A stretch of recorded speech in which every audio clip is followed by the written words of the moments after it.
Good morning, everyone, and good morning, Sir Soto. I'm Jeffrey Palenzuela, and we were discussing the pricing strategies of Chapter 7. So first, i-define ko lang sa inyo yung meaning ng pricing and price. Price, ito yung amount na babayaran ng customers in exchange for the products or service of the business. Yung pricing naman, ito yung process ng pag-identify ng price na mag-fit sa magiging products or service ng isang business. So, move on naman tayo sa pricing strategies. Pag sinabi natin pricing strategies are the planned methods or techniques businesses use to determine the selling price of their products or services. These strategies help companies decide how much to charge customers based on factors like production cost, competition, demand, and perceived value. Pricing is one of the major components of the marketing plan, which is a component of a full business plan. So, yung pricing strategy is mahalagang bagay sa mga magtatayo ng business or sa mga current business na nakatayo. Then, for example, ito, meron akong small business and yung binibenta ko is Graham Boss. Ayan. Then, yung target market ko is mga students like all of you. Then, yung magiging price strategy ko is dapat affordable lang and para maraming magtangkilik kasi afford siya ng mga target market ko. Then, pag large business naman, syempre pagkaramihan yung products nila is medyo pricey and it is because sa quality ng product na ina-offer nila sa mga consumer. Kaya mahalaga yung pricing strategies sa businesses. It is because malalaman dito kung okay ba yung balik ng pera sa'yo or yung magiging tubo mo. Then, yung example din ng pricing strategies like yung mga products sa mall na makikita natin, yung mga sale na nakalagay doon like yung buy one, take one, buy two, get one free. Ganun yung mga examples ng pricing strategies. Then, ganun yung way ng pricing strategy para may benta agad or nang mabilisan yung product o service na ina-offer para sa mga customers. Then, explain ko din pala sa inyo yung price floor and price ceiling. So, wala naman dyan siya sa libro. Then, and I think kasama kasi siya sa isang business.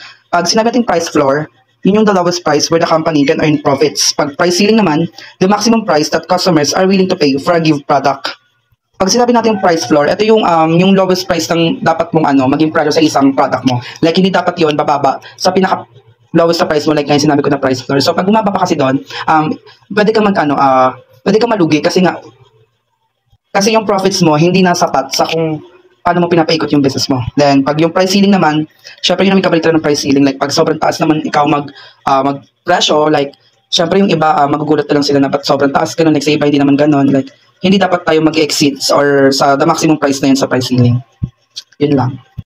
Move on to the next topic. Pricing objectives refer to the goals a company aims to achieve with its pricing strategy. These objectives guide how a business sets prices for its products or services and can include goals related to profitability, market share, competitive positioning, customer perception, or even sustainability. Next is profit-oriented objectives. Profit-oriented objectives refer to specific goals or targets set by a company or individual with a primary focus on maximizing profit. Sa profit-oriented objectives naman is pinaprioritize nila yung strategies and action that to aim the increase revenue, reduce costs, and improve overall profitability of the business. And yung ultimate aim nito is to generate a higher return on investment and ensure sustainable financial growth over time. Then, meron dyan dalawang importance sa profit-oriented objectives, which are a target return objective and maximizing the present profits. So, dito muna tayo sa target return objective. A target return objective, it sets a specific level of profit as an objective. Often, the amount is fixed fraction of sales or of capital investment. So, sa target return objective, for example, yung ititinda namin phone lanyards is dapat mag-reach ng kita na 1K pesos in a week. So, dapat mag-isip kami ng goal para maibenta yung product. Sa help ng target return objective, is magiging guide namin to kung gaano karami ang ibebenta na phone lanyards at kung what price namin siya ibebenta sa buong isang linggo para ma-reach namin yung 1K pesos na yon. And next is maximizing the present profit. Itong maximizing the present profit naman is ginagol din naman itong magkaroon ng kita na 1K in a week. Pero hindi na niniisip kung magkano pang phone lanyards o supplies ang maiiwan para sa susunod na weekend. Kumbaga nakataon lang ito sa pagkakaroon ng pinakamalaking kita ngayon or sa week na yon. So hindi na siya nagka-forecast or nag-set ng goal in the next week. Okay. Yun yung difference ng maximizing the present profit and yung target return objective. Next naman is sales-oriented objectives. Sales-oriented objectives are goals set to boost sales. They are like targets that companies or people aim for to sell more stuff and make more money. These goals help track progress and plan how to sell better. Then an example nito is yung company is nag-set ng goal to sell 20% more of their products each month for the next 6 months. Makakatulong tong sales-oriented objective to focus on increasing their sales and figuring out kung paano mangyayari yon, like gagawa sila ng advertising or giving special deals to customers to increase their profits. Next is status quo pricing objective. Status quo pricing objective simply means sticking with the current prices without making any changes. Instead of trying to increase profits or market share by adjusting prices, the goal is to keep things the same as they are. And for example nito ang status quo pricing objective, kapag yung company is nag-decide na i-keep lang yung price ng same for a year, even if things like production costs or market conditions change. Gusto lang nilang i-keep everything the way to its without making any price changes. Like, ito lang yung kabaliktaran din ng sales-oriented objectives. Kung sa sales-oriented objectives, ang goal nila is set to boost sales.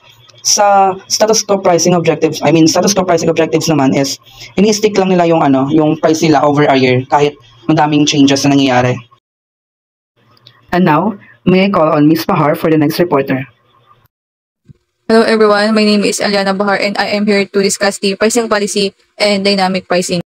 One of the most important decision na ginagawa ng isang company kapag may new product sila or nag-introduce ng new product is setting its price. Yung mga company kasi na yan or business, nag-rely on different pricing policy para ma-meet nila yung business needs while giving consumer good value. So ano nga ba yung pricing policy? Pricing policy is basically a plan or strategy na ginagamit ng isang company or business para makapag-set sila ng price or they use para ma-determine nila kung magkano yung isa-set nilang price doon nga sa goods and services they offer. And crucial to for businesses kasi dito, na-ensure din nila na profitable or enough pa rin yung na-generate nilang money. May two pricing policy strategy na ginagamit ng mga companies or business, the one price policy and flexible price policy. The one price policy is business strategy wherein yung seller nag-offer sila ng same price to every customers or nagsaset sila ng fixed price to every customer, meaning fixed na yung price and cannot be changed regardless dun sa factors like payment method, promotion, and ibig sabihin consistent yung price niya for everyone, tsaka hindi siya negotiable kaya hindi uubra dito yung mga suki na humihingi ng tawad kasi nga fixed na siya and not negotiable. Next naman is flexible price policy. Flexible price policy or also known as variable pricing or dynamic pricing. It is a strategy wherein yung companies na-adjust nila yung price ng product nila based sa various factors such as demand, market condition, customer segments, or time purchase.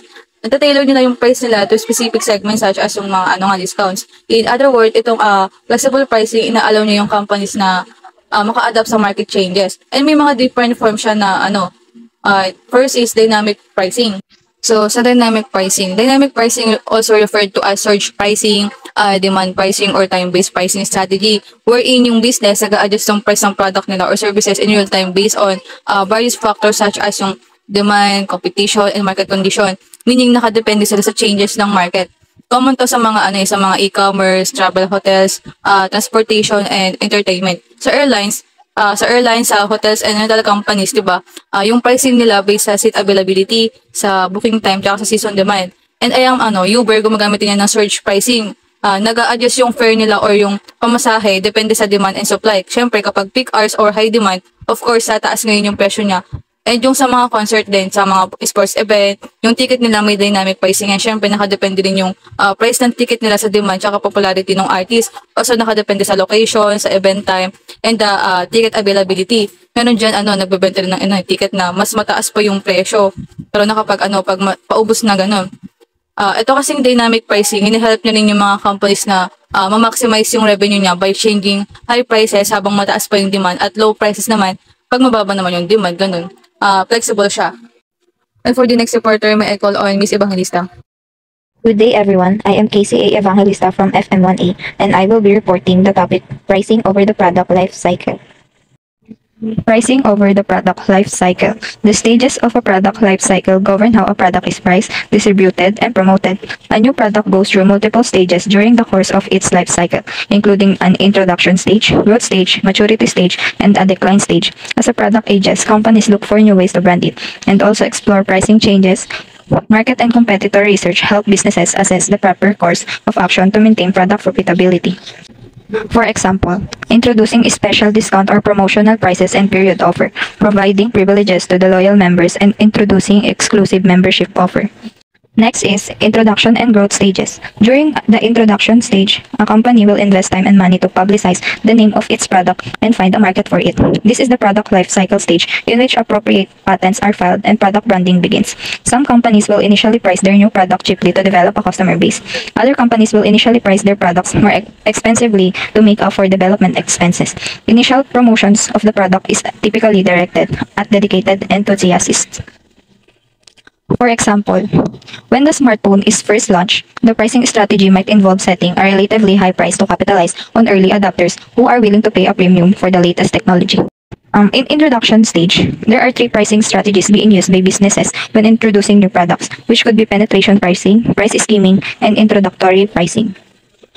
The penetration pricing strategy is a commonly used pricing method among the numerous types of pricing. It is designed to attract and garner market share through entering the market with a low price as compared to the competitors, and then use various marketing strategies to retain them. It also utilized to make the customers of competitors switch to the newly introduced low price brand in the market.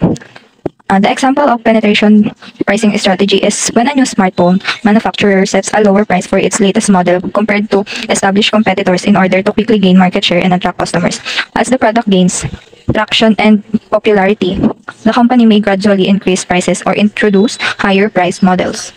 Another type of pricing strategy is price scheming. In this strategy, a company sets its prices high to immediately recover expenses incurred for product production and advertising. The key objective of a price scheming strategy is to achieve a profit quickly. Companies often use price scheming for innovative products and services, entering the marketing before the products are copied by close competitors. Mobile phones, electronic gadgets are the best examples of scheming pricing that are introduced at a premium price but gets cheaper over time.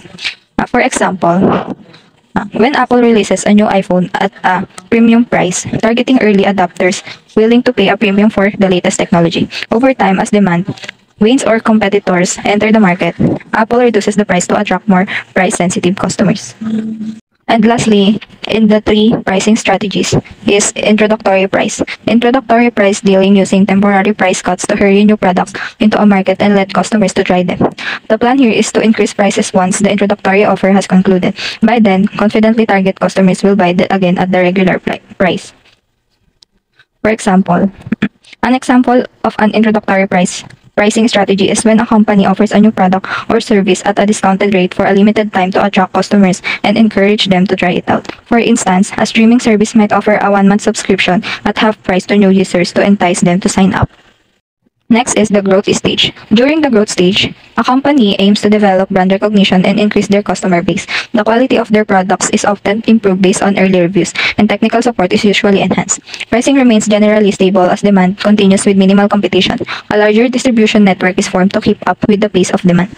The example of growth stage is, as the smartphone gains popularity and competition increases, the pricing strategy might shift to capturing market share. This could involve lowering prices slightly to attract more customers while still generating enough revenue to cover costs and invest in further growth. Next is maturity and decline stages. In the maturity stage, the steady sales start to decline and companies face greater challenges in the marketplace. Competitors will often introduce rival products with the intent of grabbing some of the market share. This is the product life cycle stage in which the customer base is heavily fought over and price decreases most often occur. Additional features are added to distinguish a product from its competitors. For example, in this stage, the market becomes saturated and competition intensifies. Pricing strategies may focus on maintaining market share and maximizing profits. This could involve price adjustments, discounts, or bundling offers to differentiate from competitors. However, in the decline stage, a company will make important decisions regarding the future of their product. They can choose to create new iterations of the product with new features, or they can reduce the price and offer it at a discount. A company may choose to discontinue the product altogether, either disposing of their inventory or selling it to another company who is willing to manufacture and market it. For example, as newer models entered the market and consumer interest wanes, the pricing strategy might involve further price reductions to clear inventory and extract as much value for the product before discontinuation. And for the next reporter, may I call on Ms. Garcia? I'm Luigi Ann M. Garcia, and I'm going to discuss the discount pricing and geographical pricing. Discount pricing. Businesses use discount pricing to sell low-price product in high volumes. With this strategy, it is important to decrease cost and stay competitive. So dito po sa discount pricing, sinasabi lang dito na it is a strategy na ginagamit ng business para makabenta ng mas maraming products sa mababang halaga. There are many different types of price reductions, and meron po tayong 6 na types ng discounts. Number 1 is the quantity discount. It is increasingly common to offer quantity discounts to a customer who purchase in bulk, and it generally rewards customer loyalty. Quantity discount is a type of discount given to customers na bumibili ng bultuhan or maramihan. For example, nagbebenta ako ng t-shirt for 100 pesos, and si buyer is bumili sa akin ng 100 t-shirts. So dahil sa dami ng binili niya, pwede ko siyang bigyan ng 10% discount, which would make the per unit cost 90 pesos instead of 100. Seasonal discounts. These are price reductions given for out-of-season merchandise. One of the example po is yung mga clothing store na nag-offer ng 50% discounts on winter clothing during the summer. Cash discounts. These are reductions on base price given to customers for paying cash or within some short time period. For example, if an invoice is due in 30 days, a seller could offer the buyer a typical cash discount of 2% if they were to pay the invoice within the first 10 days of receiving it. Trade discount.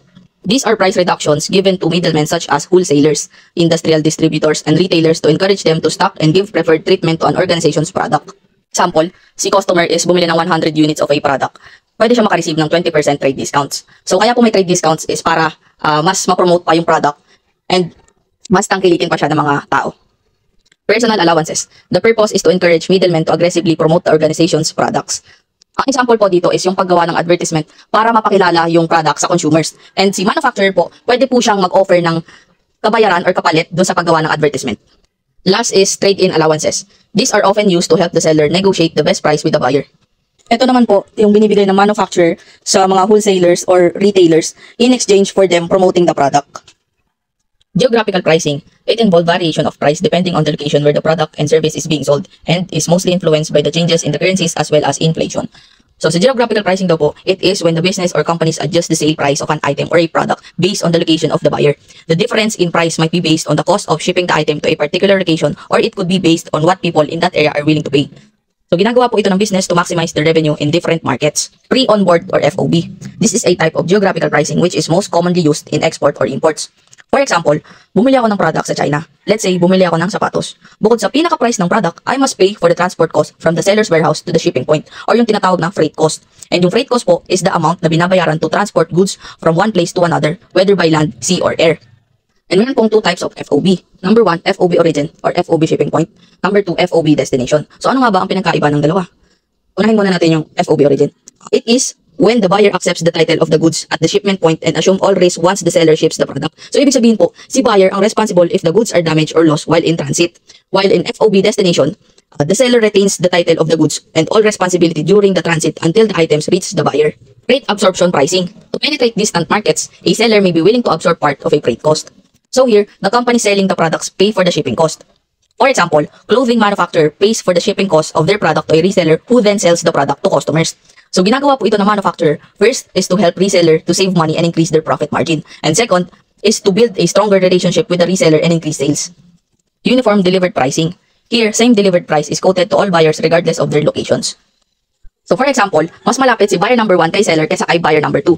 So kahit na mas malapit si buyer number 1, parehas pa rin sila ni buyer number 2 ng babayaran na shipment cost. Kasi sinasabi rito na buyers pay the same shipping charges regardless of where they are located. Last is the zonal pricing. Zonal pricing is a type of geographical pricing which uses zones rather than regions to differentiate between the pricing offered. For example, yung mga organization in the gasoline industry. Because the price of gasoline at a station typically depends on a range of geographic factors, including physical distance from the oil source, traffic patterns, and the number of registered motor vehicles in an area. So sinasabi na rin naman sa definition na nakalagay sa libro na the company determines the geographical price zones based on the geographics of a certain area of a cost of transportation to the area. And may I call on again Ms. Evangelista for the next reporter. Customer value-based pricing. Good pricing usually starts with customer and their perceptions of value. Eventually, the customer will decide whether a product is worth its price or not. Therefore, we start with customer value. When a customer buys a product, he exchanges something of value, the price, to get something of value, the benefits of having or using a particular product. For example, when a luxury car manufacturer pricing their vehicles higher because they offer superior performance, comfort, and prestige, which customers are willing to pay extra for compared to other brands. Value pricing. Value pricing means setting a fair price level for a marketing mix that really gives the target market superior customer value. Value pricing does not necessarily mean inexpensive. If inexpensive means low grade, it does not also refer to high prestige either if the status is not complemented by the excellent quality goods and services. For example, a software company might offer tiered pricing based on the features and benefits each package provides, allowing customers to choose the option that best fits their needs and perceived value. May I call on Ms. Sevilla to report the next topic? Pricing legalities. Ito yung may sinusunod silang laws para sa tamang presyo ng product or services na kaya nalangit kay. Meron itong 5 under. Number 1 is unfair trade practices, which for the purpose of promoting any sales, use of supplies of any goods and services. Unfair trade method or business misrepresentation of any products or services that are being sold. Number 2 is anti-dumping, to discourage the importation and sales of foreign goods at price while being domestic price. Ito yung pag-import ng product galing sa ibang bansa para mas bumaba yung price nito kapag binenta na dito. Number 3 is, yung pangatlo is pony-list prices. Our prices customer are shown to suggest that the price has been discounted from the list. Some customers seem more interested in the supposed discount than in the actual price. Fourth is price fixing. It's an agreement among competitors to rise, lower, maintain, or stabilize price or price levels. The fifth is price discrimination. Price discrimination, it is a selling strategy that charges customer different prices for the same product or services based on what seller thinks they can get the customer to be agreed to. And price decision. Price decision are the process of selecting an optimal price for a product or services based on factors such as demand, supplies, competition, and cost of products. These factors may include customer willingness to pay. The third one is cost-based pricing. Cost-based pricing is a pricing strategy where businesses set a selling price based on a products production, manufacturing, and distribution costs. Typically, they arrive at this figure by adding a markup percentage to the total cost of making and delivery the product. Meron siyang tatlong under which is fixed cost. The first one is fixed cost. Ito yung inabayaran natin kahit mababa or mataas ang benta, like monthly rent, interest, property taxes, or salaries. The second one is variable cost. Costs that change as the volume changes. Example of variable costs are raw materials, production supplies, commission, delivery cost, packaging supplies, and credit card fees. In accounting statement, variable cost is called the cost of goods sold. The third one is total cost. Is all the incurred in production with something or engaging in an activity. Bali, yung total cost is equal to fixed cost plus variable cost. Good morning. My name is Dana Rose T. Cavalquinto, and here I am today to discuss about the cost plus pricing. Ano nga ba ang cost plus pricing? Based on the book, cost plus pricing is also called markup pricing. Is the simplest pricing method. It's just adding a standard markup to the cost of the product. So, ang cost plus pricing daw po is pricing method kung saan company sets the price of its products and services by simply adding a markup to the production cost. Yung markup po is ito yung tinutukoy na amount o halaga na dinadagdag ng isang produkto or serbisyo to ensure po na the company covers its cost, yung gastos, and also generate profit, and para to make profit na rin para sa kumpanya. For example, sa business, imagine you have a lemonade stand. Para makagawa ka ng cup of lemonade, gumastos ka ng 25 pesos. And then, you want to make a 100% markup to cover your time and make a profit. So, using the cost plus pricing method, first, para ma-determine mo yung markup mo, ang gagamitin mong formula is cost times markup percentage. Kasi dito sa libro, may formula siya which is unit cost equals variable cost plus fixed cost divided by unit cost. So, ang mangyayari, ang gagamitin formula is cost times markup percentage, which is the equivalent ng cost, which is yung gastos, is 25 pesos. Yung nagamit na pera nung bumili ka na lemonade. Tapos, yung equivalent ng markup percentage mo, since gusto mo na 100% markup, i-convert mo siya into decimal, which is magiging 1.00. Ang gagamitin mong formula para makuha yung markup is ipag-multiply mo yung cost and then the markup percentage, which is 25 times 1 or 1.00 is the answer is 25 pesos. Yan yung markup. To determine naman kung magkano mo siya ibebenta sa mga tao, ibagaan mo lang yung cost and then yung markup, which is yung 25 pesos na gastos mo, and then yung markup na nakuha mo nung kinompute mo kanina, which is yung cost times markup percentage is equals to 25 pesos. So, ipagaan mo sila. 25 plus 25 is equals to 50. So, you would sell each cup of lemonade to 50 pesos to ensure to cover your operational cost or yung kabuang nagastos mo. Next is the break-even pricing. So, from the word break-even, ibig sabihin equal. So, based on the book, break-even analysis evaluates whether the firm will be able to break even, that is, cover all its costs with a particular price. This is important because a firm must cover all costs in the long run or there is not much point being a business. This method focuses on the break-even point, BEP, of the quantity where the firm's total cost will just equal equal its total revenue. So, yung break-even pricing po is ginagamit siya na strategy sa mga businesses to set prices at a level where kung saan yung overall income generated from the sales of products and services or yung tawag dito, revenue is equal siya sa total cost or yung kabuuang gastos, resulting in neither profit nor loss. It helps also, it helped needed to cover all expenses and reach the break-even point. In other words, in the simplest explanation, break-even pricing is when a business sets a price for product or service that covers all their costs so they don't make a profit or loss. It's like just finding the right, finding the just right price to keep things running smoothly. For example nito is, same scenario siya sa cost plus pricing na lemonade stand. So let's say, sa lemonade stand mo, you have to pay 2,500 para sa rent mo and sa fixed cost each month. So each glass of lemonade costs 25 pesos to make and they sell it for 50 pesos yung nakuha mong computation kanina sa cost plus pricing. To break even, kailangan mo magbenta ng enough lemonades to cover the 2,500 in cost na gastos mo every month. So, ang gagawin mo lang is i-divide mo yung 2,500 by the profit they make on each glass of lemonade, which is 50 minus 25. Saan nanggaling yung 50? Yung 50 ito yung selling price mo. Yung 25 pesos mo is yung cost to make glass of lemonade. Ito yung nagastos mo sa pagbili ng lemonade. Then, ang equal is the 25 pesos, which is yung tubo or profit mo sa paggawa. So, para makuha yung BEP o your break-even point, gagamitin mong formula is i-divide mo yung 2,500 sa 25 pesos na profit mo, which is, the answer is 100. So they need to sell 100 glasses of lemonade each month to cover their cost and break even. Hello everyone, my name is Bertil Bisulero and I'm here to discuss about demand-based pricing. So sa demand-based pricing is, ito yung mga dapat nating basihan before tayo mag-desisyon about sa pricing. So ito yung mga factors na nakaka-influence sa mga customers kaya sila nagiging price sensitive or less price sensitive. Here are some of them. Number 1. Customers have substitutes ways of meeting a need. They are likely to be more price sensitive. It is vital not to disregard different alternatives if the customers perceive them as substitutes. Mas nagiging price sensitive yung mga customers lalo na if merong mga other options na pagpipilian.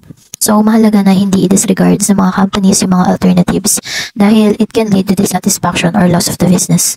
Kaya mas mabuti na yung mga businesses i-acknowledge nila and i-consider din yung mga other substitutes options para mas maintindihan pa nila yung preferences ng mga customers and ma-adjust yung pricing strategy accordingly. This allows business to meet the needs of price-sensitive customers and remain competitive in the market. Number 2. The bearing of substitutes on price sensitivity is extreme when it's too cool for the consumers to compare prices.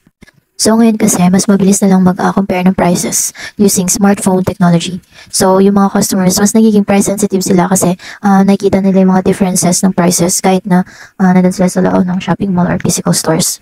So yung mga retailers is nagkakaroon sila ng pressure na itaas yung prices kasi nga gumagamit yung mga customers ng smartphones to compare the prices. So ang ginagawa ng mga retailers is binababaan na lang din nila yung presyo para hindi to mag-lead ng loss of customers. Number 3. People are likely to be less price sensitive when someone else pays the bill or shares the cost. Perhaps this is just human nature. Number 3 is nagiging less price sensitive yung mga customers lalong-lalo na is meron silang kahati sa pagbabayad ng cost. Individuals may feel less personally invested in the purchase and therefore less concerned about getting the best deal. And nakaka-reduce din siya ng sense of financial responsibility. Kaya naglo-lower yung price sensitivity ng isang tao. Lalo-lalo na, yun nga, dahil meron silang kahati sa pagbabayad ng cost. Number 4. Customers are likely to be more price sensitive the greater the total expenditure. At times, a large expenditure can be divided into smaller pieces. So 4, nagiging price sensitive yung mga customers lalong-lalo na if nalaman na nila yung total price ng isang expenditure. The automobile industry knows this. So ang ginagawa ng mga automobile industry is that they divided large expenditure into smaller para mas maging manageable siyang bayadan. By focusing on the monthly payment, car manufacturers and dealers make the purchase seem more affordable and less intimidating to the customers. Number 5. Customers are less price sensitive the greater the significance of the end benefit of the purchase. Hair color manufacturers highlight the benefit of this product using celebrities, making consumers attracted to it because you're worth it. So mas naging price sensitive yung mga customers lalong-lalo na if there's a value behind of that service or product. These manufacturers are appealing to the emotional aspect of the purchase rather than purely focusing on the price. For example, ito is yung favorite celebrity mo is nag-advertise ng pagpapakulay daw is makakapag its significance that because you're worth it. So, maraming customers yung ma-attract kasi meron silang gustong ma-achieve na desired look or meron silang ina-enhance na self-confidence. Kaya mas nagiging nagiging less price sensitive sila. This is because the emotional value attached to the product. Kaya yung concern nila is nawawala yung concern nila doon sa cost. Number 6, customers are at times less price sensitive if there are switching costs. These are costs that our customers faces when buying a product that is not the same from what has been bought or used previously. So number 6 is nagiging less price sensitive yung mga customers if there is switching cost. Dahil many of customers mas pinipili nila na hindi magpalit ng product or service kahit na tumaas yung price nito. For example is yung hair salon rises its prices. A lot of customers will not switch to a new salon. One reason for this is that the inconvenience and yung hassle na associated with finding a new stylist or salon. And meron din siyang risk involved if kung sakali mang makahanap ka ng new hair salon is magiging satisfied ka ba sa gagawin nila sa buhok mo or hindi. And magkakaroon ka ng fear sa magiging kinalabasan ng hair mo if magkakaroon ka ba ng bad hair day. So karamihan sa mga customers is ina-avoid nila yung switching even if it means paying a higher price. Competition-based pricing. Competition-based pricing entails setting prices based on competitor strategies, costs, prices, and marketing offerings. Dito sa competition-based pricing is yung pagpa-price sa product is naka-base siya sa competitor strategies. Yung idea is simple lang. Look at what your competitors is doing and set your price accordingly. Usually is binababaan yung price para makagain pa ng mas maraming customers and to increase your market shares. So yung example dito sa competition-based pricing is that when people are buying paper plates, they regularly shop for the lowest price because there is negligible product differentiation. So, dahil nga maraming paper plates sa isang market, ang hanapin na lang ng customers is yung kung saan sila mas makakamura. Psychological pricing. Psychological pricing is using a small incentive to attract huge impact on the customer psychology. Customers are willing to buy the necessary products at 4.99 pesos rather than the product's price at 5 pesos. Psychological pricing is advantage siya on how our brains perceive. It's based on the idea that a certain price points can make us perceive a product or service as being cheaper or more expensive, depending on how the numbers are actually presented. Parang behavior na natin siya na we buy less price o yung mga cheap item. We tend to buy just below price kahit na centavos or 0.5 centavos lang naman yung pagitan nila. Feeling natin is parang nakatipid tayo kahit na konti lang naman talaga yung nabawas. So that is psychological pricing. Lining is setting a few price levels for a product line and then marking all items of these prices. Ito yung nag-offer ng limited number of price options. Group of related products differentiated by features and pieces. For example is many fashion belts are priced between 20 and 50. There might be only a few price points within this range, such as 20, 30, 40, 50 pesos. By offering limited number price options, the company simplifies the purchasing decision for customers and make it easier for them to compare and choose among the available options. Demand backward pricing. Demand backward pricing is setting an adequate final consumer price and working backward to what producers can charge. It is commonly used by producers of consumer products, especially shopping products such as women clothing and appliances. The producer starts with a retail price for a particular item, then works backward by withdrawing the typical margins that the channel members anticipate. This provides the estimated price the producer can charge. Then the average of planned marketing expenses can be deducted from the price to find how much can be spent to producer the item. Candy companies do this. They alter the size of the candy bar to keep the bar at the expected price. Full line pricing. Full line pricing is setting prices for a whole line of products. Yung full line, it is retailing a product family with relative prices and package discounting the line. Also referred to product family. Complementary product pricing. Complementary product pricing is setting prices on several products as a group. Ayan, dalawang product siya na nagka-complement to each other. Tapos, nabibili siya ng mura lang. However, the blade refill cartridges, which must be replaced frequently, come in a package of 4 at a high price. So, dahil nga na-refill yung, dahil nga kailangang palitan yung blade, is once na bumili yung customers nun, is regularly na din siyang bibili ng blade na kailangan doon sa shaver. Bundling pricing. A company that offers its target market several different products may use product bundling pricing or setting one price for a set of products. The marketer groups similar or complementary products and charges a total price that is lower than if they were sold separately. The overall price then becomes cheaper for the customers to buy rather than when these products are sold separately. Yung aim ng strategy nito is to incentivize customers to purchase more item by providing them with the perceived value and cost savings. This bundling strategy benefits both the customers and the supermarkets. Customers save money by purchasing the item as bundle. And may I call Miss Danny Rose for the next reporter. Now, I'm here again to discuss the new product pricing. New product pricing is ginagamit po siya na tactic sa business to determine the price of at which seller can make the highest profit possible for new products and to optimize the price of existing products. So, we can use product pricing tactics in various scenarios. For example, sa product launching kung saan you are introducing a brand new product to the market. Simply put, product pricing is about deciding how much to charge for a brand new item. It involves considering things like how unique the product is, what customer might be willing to pay, and what competitors are charging. So ang goal nito is to set a price that's fair, attracts more customers, and make a profit. Example, let's say a company creates a brand new energy drink with a unique formula. So, to start, syempre, tutubuan nila ng kaunti yung new energy drink na yun. It's because it's new and tawag dito, and exciting. So,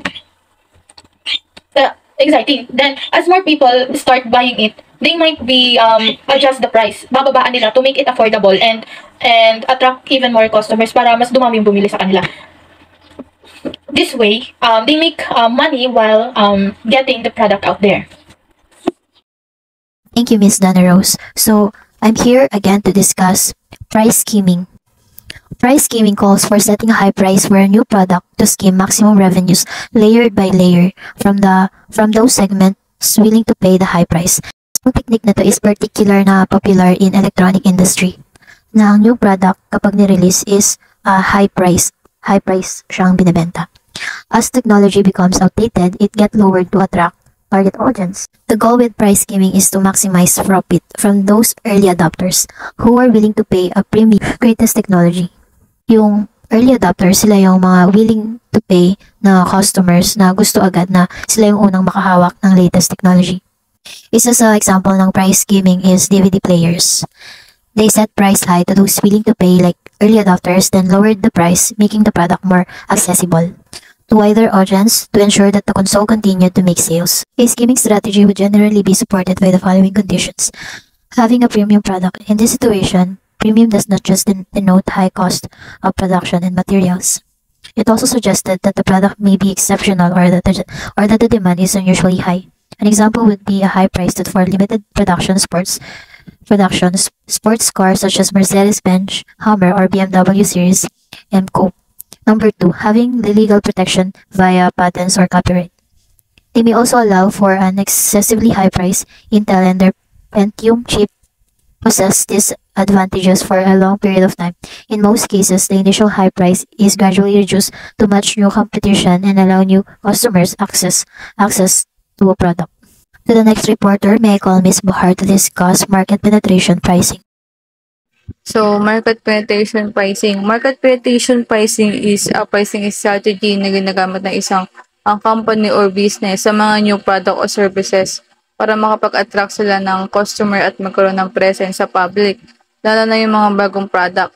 Ginagamit to para makapag-capture agad sila ng significant market share ay matumbasan nila yung mga competitors since mas lower yung price nila compared dun sa mga existing products. Risky lang tong pricing strategy lalo na yung mga presyo ng product nila para lang sa production para lang mabalik yung puhunan. Hindi ka pa sigurado kung papatok sa masa kaya dapat i-make sure mo rin na in-demand din siya kasi pwede kang malugi. And that's all for our report. Thank you for your time and for listening.